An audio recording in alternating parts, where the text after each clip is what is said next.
Charles à l'école des dragons. 9 avril 1821. Silence. Parfum de fin du monde. Le ciel, pareil à un cadavre, ne frissonne plus. Brouillard. Vertige. Au sommet d'une montagne, sur un nid de gravier, quelqu'un va naître. Le voilà, c'est un bébé. C'est Charles, petits yeux rieurs, narines frétillantes, fine moustache, écailles fragiles, ventre maigrichon, le tout à peine plus gros qu'un veau. Et ses pieds, larges et griffus, et ses ailes, majestueuses. Pendant 3 ans, Charles grandit. Ses pieds, ses ailes se développent. Son imagination aussi. Charles aime les poésies tristes.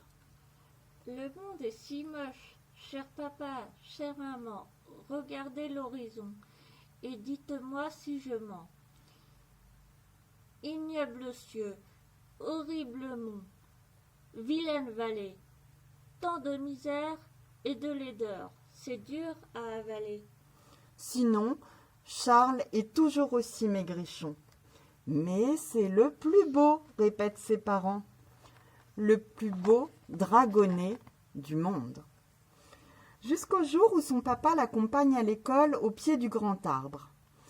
Avec la maîtresse la plus sage et la plus savante, Charles doit apprendre à voler et à cracher du feu, comme tous les dragons de son âge. Mais les autres sont très différents de lui. Aucun n'a de si grandes ailes et aucun n'a son imagination.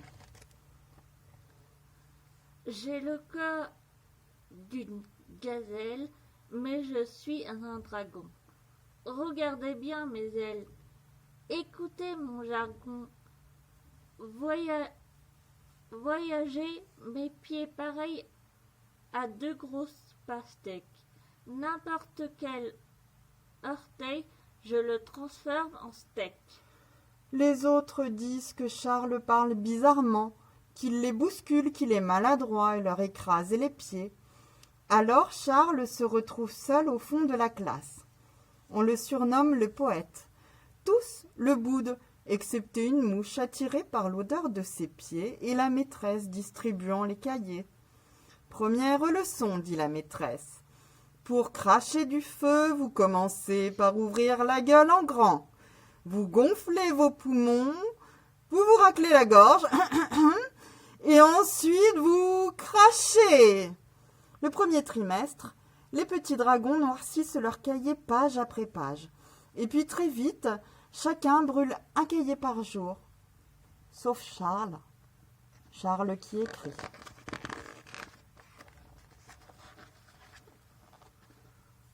On me dit de cracher. Alors très bien, crachons. Mais pour cracher du feu, je suis bien trop maigrichon. Mon souffle est bien trop faible pour les incendies. Je ne crache que des mots, que de la poésie. Vient l'heure d'apprendre à voler. Pour de si grandes ailes, il faudrait à Charles des muscles de titan.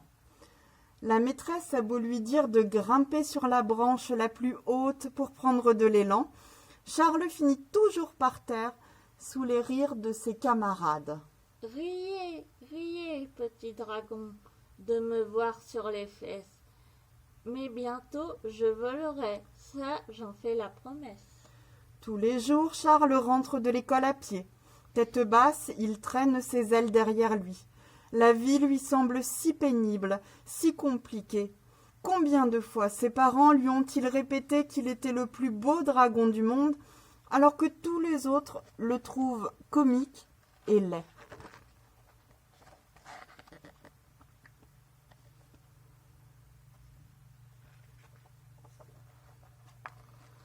L'hiver passe, long, monotone. Les petits dragons apprennent à faire des loopings. Au 2e trimestre, ils peuvent brûler une bibliothèque en un seul crachat, excepté Charles. toujours à terre, le nez dans son cahier. Qu'est-ce qu'on va faire de lui ? Se demande la maîtresse. Arrive le printemps et son cortège d'allergies. Charles en est écœuré. Les fleurs sentent mauvais. Le soleil tape à l'œil. Ces bonheurs ridicules a une odeur de deuil, de gazouillis, d'oiseaux me donnent la nausée. Et les couleurs vulgaires, comment peut-on oser ? À la fin du 3e trimestre, pour la fête de l'école, Charles a déjà rempli 18 cahiers de poésie et il se sent toujours aussi seul. Parce que les autres petits dragons continuent de se moquer de lui, Charles s'enfuit. Il marche longtemps avant de s'arrêter tout au bord d'un volcan. Entre ses ailes et ses pieds de géant, sa voix fragile fait l'effet d'un gémissement. Ô montagne qui crache du feu, ô gigantesque gouffre, si tu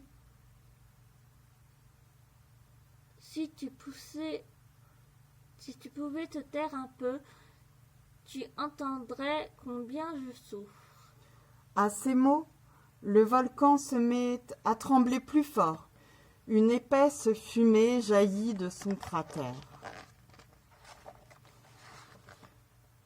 Adaboum!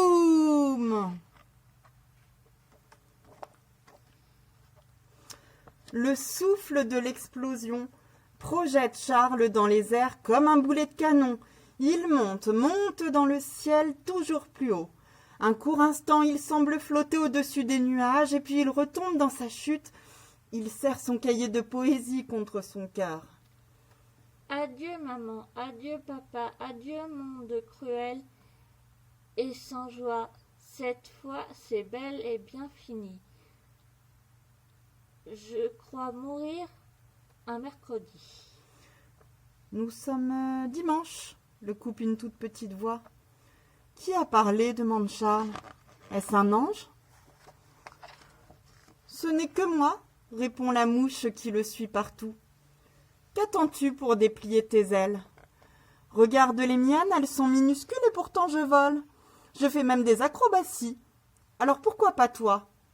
C'est vrai, se dit Charles. Pourquoi pas moi ? Et Charles lâche son cahier. Il déploie ses ailes immenses. L'air fait le reste.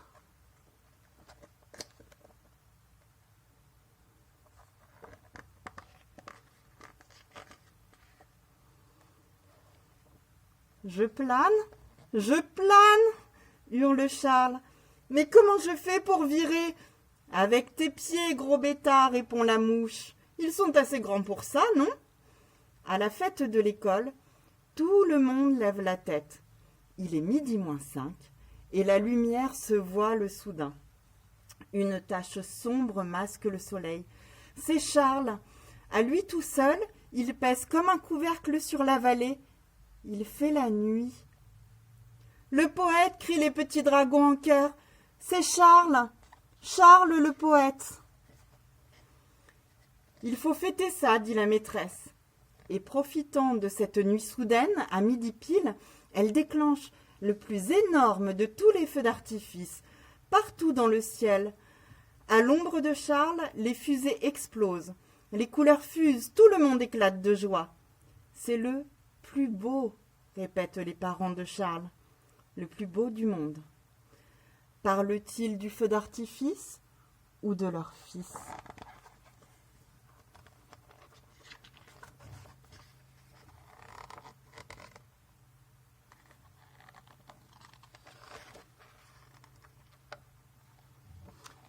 Charles chante dans les airs.